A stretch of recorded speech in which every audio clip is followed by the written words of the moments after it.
আগামী নির্বাচনের ফলাফল কি হবে জামাত বুঝে গেছে, এবং এটা বুঝতে পেরে অলরেডি জামাতের অবস্থা কি সেটা আপনাদের সামনে এখন উপস্থাপন করব।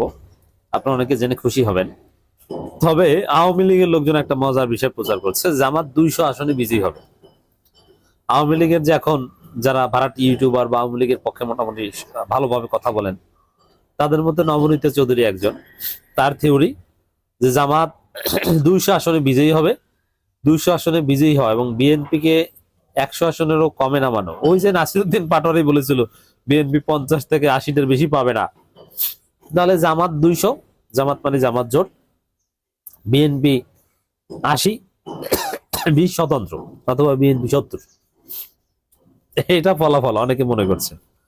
জনগণের একটা বড় অংশ এই যে আমি যে কাল্পনিক ফলাফল বললাম যে জামাত 200, আমি এটা বিশ্বাস করি না, অনেকে বিশ্বাস করে, বিশেষ করে আওয়ামী লীগের লোকজন বিশ্বাস করে, নবনীতা চৌধুরীরা বিশ্বাস করছে যে জামাত এমন ভাবে সাজিয়েছে সবকিছু। যদিও তারা নেগেটিভলি বলছে যে প্রশাসন সাজিয়েছে, কিন্তু প্রশাসন না, জনগণ সাজিয়েছে, জনগণের মন সাজিয়েছে, জনগণের মন জয় করেছে। এখন জনগণ ভোট দিয়ে জামাতকে 300 দিলেও তো আপনি কিছু করতে পারবেন না, যে জামাত 200 আসনে জিতবে, এটা অনেকে বলছেন। তবে জামাত তো জানে যে ফলাফল কি হবে। তবে জামাতের এখানে যথেষ্ট ত্রুটি আছে, জামাত অনেক ভুল করছে। যেমন মনোনয়নপত্র দাখিলে বানান থেকে শুরু করে তথ্যপত্র দেওয়ার ক্ষেত্রে অনেক ভুল করেছে, যার ফলে সোফার প্রায় 6 জন হেভিওয়েট প্রার্থীরা স্থগিত হয়েছে কিংবা বাতিল হয়েছে। It's very danger. এইসব ভুল করলে তো আপনার এই মহা সফলতা পাবেন না, এটা নিয়ে আলাদা আলোচনা করেছে। আবার জোটের নেগোসিয়েশনও জামাত যথেষ্ট স্কিল দেখাতে পারেনি এবং যথেষ্ট স্মার্ট সিদ্ধান্ত নিতে পারেনি। অনেক জায়গায় জোট আনুষ্ঠানিকভাবে কোনো আসন সমঝোতার ঘোষণা জামাত জোটের হয়নি, বরং জামাত জোট সিদ্ধান্ত নিয়েছে যে আগামী 18 বা 19 তারিখ পর্যন্ত আমাদের সমঝোতা আলোচনা চলতে থাকবে, তারপরে 19 তারিখের মধ্যে আমরা ফাইনালাইজ করব যে কি হবে কি হবে না, কে কয়টা আসনে নির্বাচন করবে, কার প্রার্থী কোন জায়গায় থাকবে কি থাকবে না। আপাতত যে যেভাবে পারেন নমিনেশন পেপার দাখিল করে রাখেন, এটাই জামাত জোটের সিদ্ধান্ত। তারপরেও জামাত এটা ভুল, এটা অদূরদর্শিতা এবং অদক্ষতা, অনেক জায়গায় নমিনেশন পেপারে সাবমিট করে। মামুনুল হকের আসন, মুজিবুর রহমান মঞ্জুর আসন থেকে শুরু করে প্রায় 30টার কাছাকাছি আসনে জামাত নমিনেশন পেপার সাবমিটই করেনি। অথচ এই 30 আসনের একটা বড় অংশ ছিল যেখানে জামাত নিশ্চিত এমপি হবে, এটা জোটের মিত্রদের ছেড়ে দিয়েছে। এটা চরম অদক্ষতা। এরকম শিশুসুলভ ভুল করলে আপনি আপনার কাঙ্ক্ষিত ফল পাবেন না।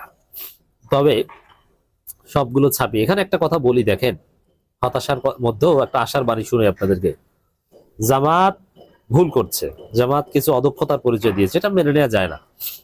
নমিনেশন পেপারে ভুল লিখবে, একটা ভুল আমি মানবো না। মানুষ মাত্রই ভুল না, মানুষ মাত্র ভুল হলেও আপনি এখানে ভুল করতে পারবেন না। আপনার পেপারে ভুল কেন হবে এবং সে কারণে আপনার নমিনেশন কেন বাতিল করবে? এটা আপনার ভুল, অযোগ্যতা। এটা কেন হয়েছে? আপনি যথাযথ যোগ্য লোককে সাথে রাখতে পারেননি বলে হয়েছে। আমার কাছে আপনি নিয়ে আসতেন আপনার কাগজ, আমি যাচাই করে দিতাম, পৃথিবীর কোনো রিটার্নিং অফিসার আপনার নমিনেশন বাতিল করতে পারতো না। ঢাকা বিশ্ববিদ্যালয় শিবিরের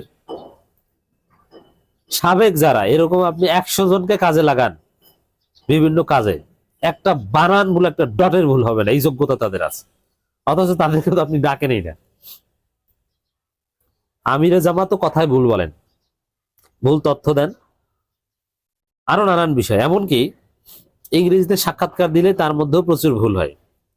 কিন্তু আমি চ্যালেঞ্জ দিয়ে বলছি, আমিরে জামাতের আশেপাশে যদি যোগ্য লোক থাকতো ম্যাসিভলি, ঢাকা বিশ্ববিদ্যালয় শিবিরের নেতৃবৃন্দ থেকে শুরু করে এরকম বুয়েট, মেডিকেল বা অরিজিনালি যারা কোয়ালিফাইড, আমি ঢাকা বিশ্ববিদ্যালয় বলতে এখানে কোনো সিন্ডিকেট বলছি না, আমি কোয়ালিটি বোঝাতে বলছি।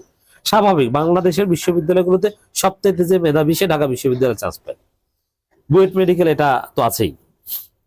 এই জায়গায় যাদের দক্ষতা যোগ্যতা আছে, তারা আপনার আশেপাশে থাকলে আপনি ভুল করবেন না।